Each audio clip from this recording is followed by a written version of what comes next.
क्रांतिदिनाचं औचित्य साधत बळीराजा पुत्र जवाब दो यात्रेचे संयोजक सागर दुधाणे यांनी शेतकऱ्यांच्या पीक विम्याची रक्कम शेतकऱ्यांना मिळावी यासाठी आमरण उपोषण कटोल येथील शनीगेटजवळ सुरू केलंय। शेतकरी पुत्रानं गेल्या 4 महिन्यांपासून शेतकरी बांधवांच्या पीक विमा आणि इतर मागण्यांसह अनोखं आंदोलन केलं असून गेल्या महिन्यात जिल्हाधिकारी कार्यालयाच्या आवारात अनोखं आंदोलन केलं असता माननीय नागपूर जिल्हाधिकारी साहेबांनी पीक विमा कंपनी आणि कृषी अधिकाऱ्यांना लेखी सूचना देऊन तातडीनं शेतकऱ्यांच्या खात्यावर रक्कम जमा करण्यात यावी, परंतु संबंधित विमा कंपनी आणि कृषी अधिकाऱ्यांनी जिल्हाधिकारींच्या आदेशाला केराची टोपली दाखवली आहे। कटोल विधानसभा क्षेत्रातील जनप्रतिनिधी सुस्त असल्यामुळे सर्व कर्मचारी मदमस्त झालेलं चित्र या विभागात दिसतंय।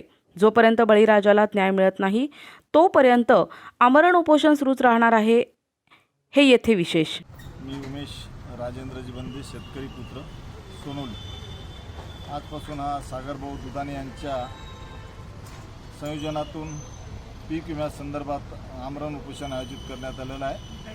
तिथे आम्ही सुद्धा यामध्ये सहभागी झालेलो आहोत। मागील 4 महिन्यांपासून वारंवार आम्ही कलेक्टर ऑफिसपर्यंत पीक विम्यासंदर्भात मोर्चा काढलेला होता, परंतु त्यांचा काहीच प्रतिसाद न मिळाल्यामुळे शेवटी आम्हाला आपल्या हक्कासाठी या उपोषणाला सामोरे जावं लागलं व आपल्यामार्फत मी शासनाला कळकळीची विनंती करेल की आमच्या काटोल विधानसभा क्षेत्रात जास्तीत जास्त शेतकरी पीक विम्यापासून वंचित राहिलेले आहे। पीक विमा कंपनींनी काहीतरी खोटी माहिती त्यांना सादर करून पीक विम्यापासून आमच्या शेतकऱ्यांना वंचित ठेवलेलं आहे। आम्ही बघितलं की काल चंद्रपूर येथील सुधीर मुनगंटीवार यांनी धनंजय मुंडे यांची भेट घेतली व त्यांनी तात्काळ आदेश देण्यात आला की चंद्रपूरला पीक विमा देण्यात यावा।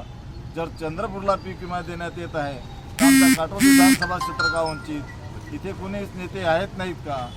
हा मोठा महत्त्वाचा प्रश्न आहे। अचलपूरला सुद्धा तसेच बच्चू कडूंनी आंदोलन केलं, तिथे सुद्धा 100% पीक विमा देण्यात आला। वरुडला सुद्धा आमदार देवेंद्र भुयार यांच्या नेतृत्वात मोर्चा काढण्यात आला, तिथे सुद्धा पीक विमा देण्यात आला आणि जास्तीत जास्त पीक विम्याची मदत त्यांना मिळाली। तर आमचा शेतकरी का वंचित? हा एक मोठा प्रश्न आहे आणि म्हणून आम्ही सरकारला आपल्यामार्फत विनंती करेल की आमच्या या मोर्चाला आपण न्याय द्यावा व आमच्या शेतकऱ्यांना पीक विमा मंजूर करण्यात यावा। धन्यवाद। प्रतिनिधी सहदेव वैद्य, NTV न्यूज मराठी।